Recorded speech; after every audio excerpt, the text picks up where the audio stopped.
Правительство республики подключилось к решению вопроса с мусорной войной в столице. Напомню, с начала недели спецтехника экологического регоператора Якутска Кассети не может заехать на мусорный полигон.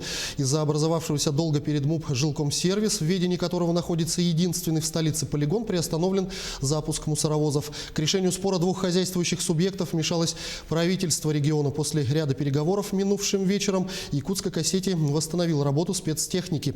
Ульяна Шагина расскажет подробнее. 9-й километр Вилюйского тракта – единственный в столице мусорный полигон, куда съезжается вся спецтехника по вывозу мусора. Всю неделю горожане наблюдали такую картину. Многометровая очередь у свалки. Вход для всех, кроме спецтехники Якутской Кассети. С утра картина поменялась, очереди нет. Машины спокойно заезжают на территорию. Начали расчищаться и мусорные баки в городе. За неделю скопился существенный объем. За ночь удалось вывести более 1500 кубов мусора. 2 сутки стояли, слава отвели. Вот вчера ночью работали, всю ночь работаем, сутки уже. Всю ночь, да?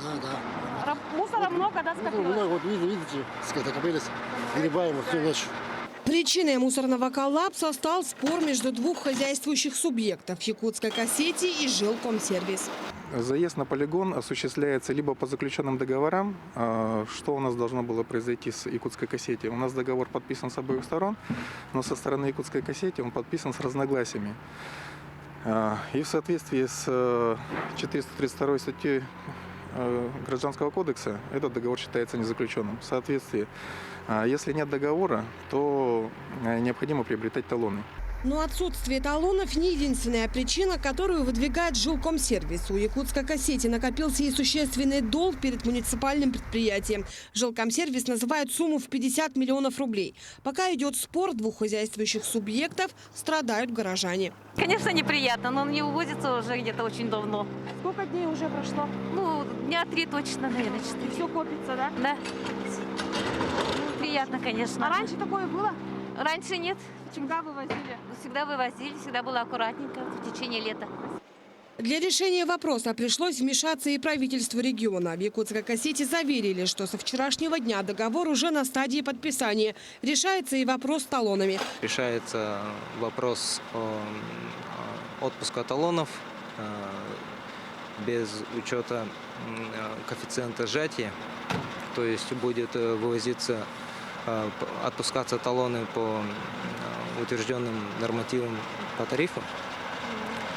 То есть коэффициент не будет учитываться, сжатие. А насколько невыгодно вот с этим коэффициентом? Ну, коэффициент сжатия, он, я думаю, сверх нормы, он увеличен практически там в 3-4 раза.